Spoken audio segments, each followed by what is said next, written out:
क्या आपने कभी सोचा है कि वही यूरेनियम जो धरती की गहराइयों में मिलता है कैसे न्यूक्लियर पावर प्लांट्स को चलाता है और कभी कभी दुनिया की सबसे पावरफुल टेक्नोलॉजीज का हिस्सा बन जाता है।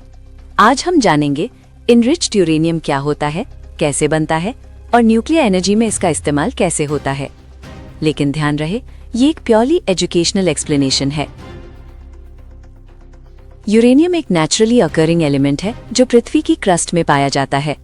इसमें कई आइसोटोप्स होते हैं, लेकिन सबसे इम्पोर्टेंट है यूरेनियम 238 ज्यादा मात्रा में, यूरेनियम 235 कम मात्रा में, लेकिन बहुत महत्वपूर्ण। यूरेनियम 235 ही वो आइसोटोप है जो न्यूक्लियर रिएक्शन में इस्तेमाल होता है। लेकिन समस्या ये है कि नेचुरल यूरेनियम में U35 की मात्रा बहुत कम होती है, लगभग 0.7%।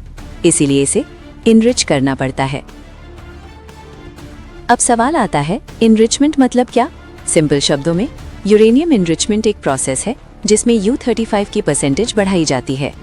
Step by step high level process. Step 1 mining end milling. Uranium को जमीन से निकाला जाता है और एक पाउडर में बदला जाता है जिसे येलो केक कहा जाता है। Step 2 conversion. इस पाउडर को एक गैस में कन्वर्ट किया जाता है जिसे कहते हैं uranium hexafluoride UF6। Step 3 enrichment, main stage. अब इस गैस को अलग अलग आइसोटोप्स में डिवाइड किया जाता है ताकि U35 की मात्रा बढ़ाई जा सके। यहीं पर आता है सबसे important system, gas centrifuge. Imagine कीजिए एक बहुत तेज घूमने वाली मशीन। गैस सेंट्रीफ्यूज एक सिलिंड्रिकल मशीन होती है जो बहुत हाई स्पीड पर घूमती है। जब UF6 गैस इसमें डाली जाती है, हैवी पार्टिकल्स U38 बाहर की तरफ चले जाते हैं, लाइट पार्टिकल्स U35 सेंटर की तरफ रहते हैं। इस तरह धीरे धीरे सेपरेशन होता है। लेकिन एक सेंट्रीफ्यूज से काम नहीं चलता, इसीलिए हजारों सेंट्रीफ्यूजेस को एक चेन में लगाया जाता है जिसे कहते हैं कैस्केड सिस्टम। हर स्टेज में एनरिचमेंट थोड़ा थोड़ा बढ़ता है।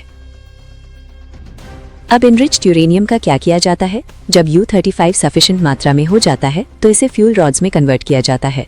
ये फ्यूल रॉड्स न्यूक्लियर रिएक्टर में डाले जाते हैं। रिएक्टर में क्या होता है? U35 एटम स्प्लिट होते हैं, फिशन, हीट जनरेट होती है, हीट से स्टीम बनती है, स्टीम टरबाइन घुमाती है और टरबाइन इलेक्ट्रिसिटी बनाती है। यानी एक छोटा एटम पूरी सिटी को पावर दे सकता है।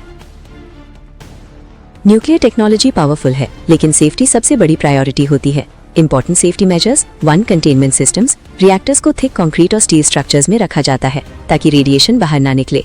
2 कंट्रोल रॉड्स। ये रॉड्स न्यूक्लियर रिएक्शन को कंट्रोल करते हैं और जरूरत पड़ने पर रिएक्शन को रोक भी सकते हैं। 3 कूलिंग सिस्टम्स। हीट को सेफली रिमूव करने के लिए एडवांस कूलिंग सिस्टम्स होते हैं। 4 monitoring and automation. Her process को सेंसर्स और AI बेस्ड सिस्टम्स मॉनिटर करते हैं। यूरेनियम एनरिचमेंट एक कॉम्प्लेक्स और पावरफुल प्रोसेस है जो एनर्जी जनरेशन में रेवोल्यूशन ला सकता है। लेकिन इस टेक्नोलॉजी का यूज हमेशा जिम्मेदारी और इंटरनेशनल कंट्रोल के साथ होना चाहिए, क्योंकि एनर्जी और डिस्ट्रक्शन के बीच सिर्फ एक लाइन होती है, कंट्रोल की। अगर आपको ये वीडियो इन्फॉर्मेटिव लगा तो लाइक, शेयर और सब्सक्राइब करना ना भूलें और बताइए अगला टॉपिक क्या होना चाहिए।